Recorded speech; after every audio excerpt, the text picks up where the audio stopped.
చేసిన ప్రజలు ఉన్నారు, వాళ్ళు బాధపడతారు. ఇష్టం వచ్చినట్టు మీరు ఇట్లా వండి వార్చవద్దని చెప్పి నెంబర్ 1. రెండవది, వారిని నేను సూటిగా అడిగాను, సిట్ వాళ్ళని, మీరు ఫోన్ ట్యాపింగ్ మీద ఏదో విచారణ చేస్తున్నారు కదా, దయచేసి మీరు చెప్పండి, ఈరోజు రాష్ట్రంలో మా ప్రతిపక్ష పార్టీ నాయకులు, మా ఎమ్మెల్యేలవి, మా నాయకుల ఫోన్లు ట్యాప్ కావడం లేదా చెప్పండి మీరు అని అడిగిన. వాళ్ళు మాకేం సంబంధం, మాకు తెలియదు అని నీళ్ళు నమ్ములుతున్నారు తప్ప కావడం లేదు అని చెప్పే పరిస్థితి లేదు. రెండవది, నేను అడిగాను, ఒక మంత్రి గారు స్వయంగా నా ఫోన్ ట్యాప్ అవుతుంది, నేను మీతో మాట్లాడలేను అని జర్నలిస్టులకు చెప్పుకునే దుస్థితి ఈరోజు ఈ రాష్ట్రంలో ఉన్నదా లేదా మీరు చెప్పండి అని అడిగిన. దానికి కూడా సమాధానం చెప్పరు. అది కాదు ఇది కాదని తప్పించుకునే ప్రయత్నం తప్ప వారు మాత్రం సూటిగా సమాధానం చెప్పలేదు. కానీ ఒక ధారావాహికగా మాదిరిగా ఏదైతే నడుపుతున్నారో, ఒక సీరియల్ లాగా ఏదైతే నడుపుతున్నారో అదే పరంపరలో అడిగిన ప్రశ్ననే అడుగుడు, మళ్ళీ అడుగుడు, ఒక 300 పేర్లు చదువుడు, ఈయన తెలుసా ఈయన తెలుసా ఈయన తెలుసా ఫలానా ఆయన తెలుసా, దాంతోనే 2-3 గంటలు టైంపాస్ చేసుడు తప్ప అక్కడ విషయం ఏమీ లేదు. వారికి కూడా తెలుసు ఆ విషయం.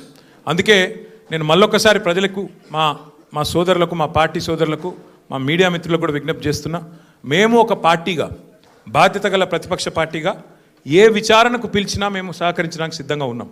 మీరు ఎన్ని కేసులన్నా పెట్టండి, ఎన్ని సిట్టులన్నా వేయండి, బాధ్యత గల ప్రతిపక్ష పార్టీగా పూర్తి స్థాయిలో చట్టాన్ని గౌరవించే వ్యక్తులుగా సహకరిస్తాము. మీరు ఎన్నిసార్లు పిలిచినా వస్తామని చెప్పి కూడా వాళ్ళకు కూడా చెప్పినాం. కానీ మా బాధ్యత పెద్దది, ప్రతిపక్ష పార్టీ బాధ్యత పెద్దది. మా బాధ్యత ఏంది? ప్రభుత్వ వైఫల్యాలు, ప్రభుత్వ అవినీతి, ప్రభుత్వం ఏదైతే పూర్తి స్థాయిలో డైవర్షన్ గేమ్లు ఆడుతున్నదో దానికి సంబంధించి కూడా ఖచ్చితంగా మేము ఎత్తి చూపే ప్రయత్నం చేస్తూ ఉన్నాం. ఇవాళ సింగరేణి టెండర్లలో దొంగలు దొరికినరు, సింగరేణి టెండర్లలో ముఖ్యమంత్రి మంత్రుల మధ్యన వాటాల పంచాయతీలో దొంగలు దొరికినరు అని చెప్పి హరీష్ రావు గారు ప్రెస్ మీట్ పెట్టి ఆధారాలతో సహా ఇస్తానని చెప్తే కూడా ఇప్పటి వరకు ఉలుకు లేదు పలుకు లేదు. సరే, మీరు సిట్లు వేస్తున్నారు, వేసుకోండి. కానీ మరి ఇవాళ మేము అడుగుతున్నాం, ముఖ్యమంత్రి అనుచరుడు, అత్యంత సన్నిహితమైన వ్యక్తి, అట్లాగే మంత్రి గారి ఓఎస్డీ మధ్యన జరిగిన పంచాయతీ, 300 కోట్ల రూపాయల కోసం ఒక పారిశ్రామికవేత్త తలకి తుపాకీ పెట్టినరు అని చెప్పి కేసు రిజిస్టర్ అయితే దాని మీద ఎస్ఐటి ఎందుకు లేదు? స్వయంగా రెవెన్యూ మంత్రి కొడుకు ఇలా భూ కబ్జాలు చేస్తూ గూండాలను తీసుకొని స్వైర విహారం చేస్తుంటే దాని మీద సిట్ ఎందుకు ఉండదు?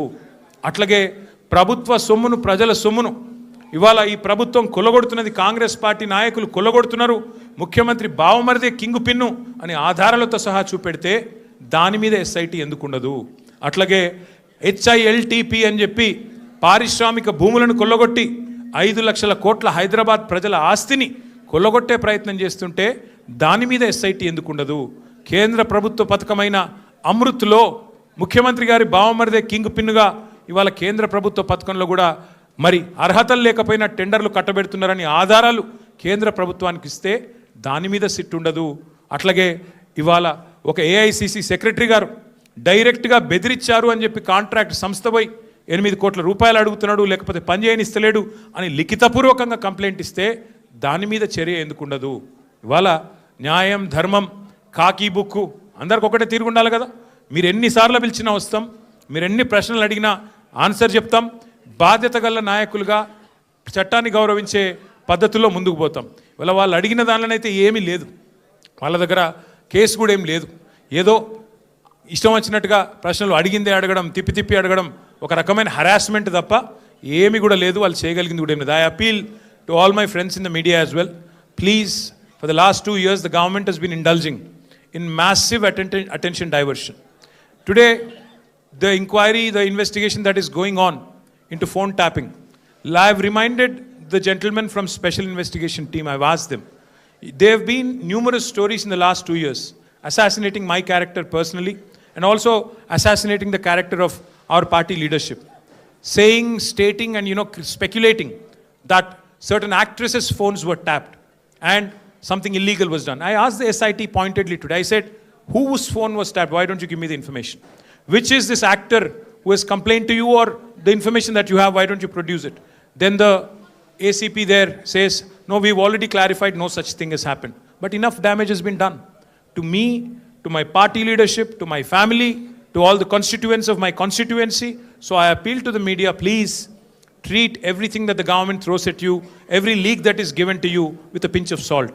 Please corroborate, please verify, Please check the facts and only then publish.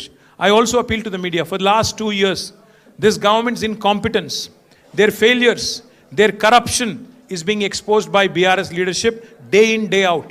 Be it Amrut scam, where Chief Minister's brother-in-law was the kingpin, or be it coal scam in Singareni, where again the same gentleman is the kingpin. Let us focus on real issues. Let us focus on the failures of Congress party and Congress government. They had made 420 promises to the people of Telangana by which they got into power. Today, they have been a disaster. Their government has been a disaster. Revenues are slipping. Telangana is falling under the weight of the corruption of the Congress government. So my humble appeal to the media also is to please focus on delivery of 6 guarantees. Please focus on the misery in this administration. Please focus on the corruption in this administration. Please focus on real people issues, not these fabricated stories and manufactured stories, cooked up stories, so to speak. So my humble request to all of you, మళ్ళొకసారి మీ అందరితో నా ప్రార్థన, దయచేసి రేపు మళ్ళీ రాస్తారు. మన హరీష్ రావు గారు పోయినప్పుడు ఎట్లయితే ఇది అది అది ఇది అని వడ్డిచ్చి కొత్త లీకులు రాస్తారో వాటిని విశ్వసించకండి. కావాల్సుకొని లేని ఉన్నట్టు ఉన్నాయి లేనట్టు ఏవేవో కథనాలు వడ్డిచ్చి రాస్తారు రేపు. దయచేసి అది కూడా సెలెక్టివ్గా రాస్తారు. కొన్ని మీడియా సంస్థలకే ఇస్తారు. ఎవరికి ఇవ్వాలో వాళ్ళకే ఇస్తారు, వాళ్ళ అస్మదీయులకే ఇస్తారు. కాబట్టి జాగ్రత్తగా దయచేసి మన వాళ్ళు కూడా ఎవరైనా సరే వీళ్ళు రాసే కథనాలు, వీళ్ళు పెట్టే స్టోరీలు, ఈ cooked up stories, cock and bull stories నమ్మవద్దు. మనం చట్టాన్ని గౌరవించే పౌరులుగా ఎన్ని కేసులు పెట్టినా ఎదుర్కొందాం.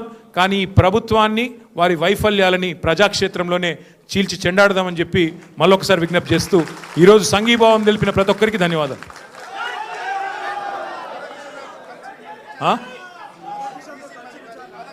ఇగో మీడియా కథనాల్లో ఎన్ని వాస్తవాలు ఉంటాయంటే ఇగో క్లాసిక్ ఎగ్జాంపుల్. ఆయన ఎవరినో కూర్చోబెట్టి నాతో కలిపి విచారించినట్టు. ఆయన ఎవరు రాని కూడా రాలేదు, మీరు చెప్పేట ఆయన ఆడ లేని కూడా లేడు, ఎవరిని కూర్చోబెట్టలే. గదే అంటున్నా, ఎవరు మనిషి లేడు, ఆడెవరు లేడు. మరి అందుకే అంటున్నా, మీరు మీడియా వాళ్ళు కూడా చూసుకోవాలి. ఎవరితోనో కలిసి కూర్చోబెట్టి నన్ను విచారించినట్ట. పురుగు కూడా లేడు, ఆ పోలీసు వాళ్ళు నేను తప్ప ఆడెవడు లేడు. కాబట్టి ఇటువంటి అన్నీ ఉంటాయి. ఇప్పుడు టీవీలో వచ్చింది ఏంటంటే, ఫస్ట్ మాజీ డీసీపీ రాధాకృష్ణతో కూర్చోబెట్టి ఆ 2 ఫోటోలు మీది ఆయనది పక్కన పెట్టి అదొకటి పెట్టారు. ఆయనది అయిపోయింది ఆఫ్టర్నూన్ 2 తర్వాత. అంటే ప్రభాకర్ రావుని పిలిపించి మళ్ళీ ప్రభాకర్ రావుని మీరు కూర్చోబెట్టి అక్కడ తారక రామారావు తప్ప ఏ రావు లేడు, నేను ఒక్కడనే ఉన్నా తప్ప ఎవడు లేడు. మరి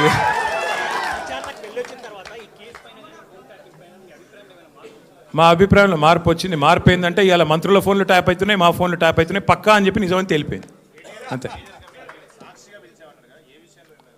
ఇక మరి సాక్షిగా పిలిచినరా, ఈనాడుగా పిలిచిరా నాకైతే తెలియదు. కానీ కాదు సోదరా, వాళ్ళు ఏమేమో అడిగిందే అడుగుడు తప్ప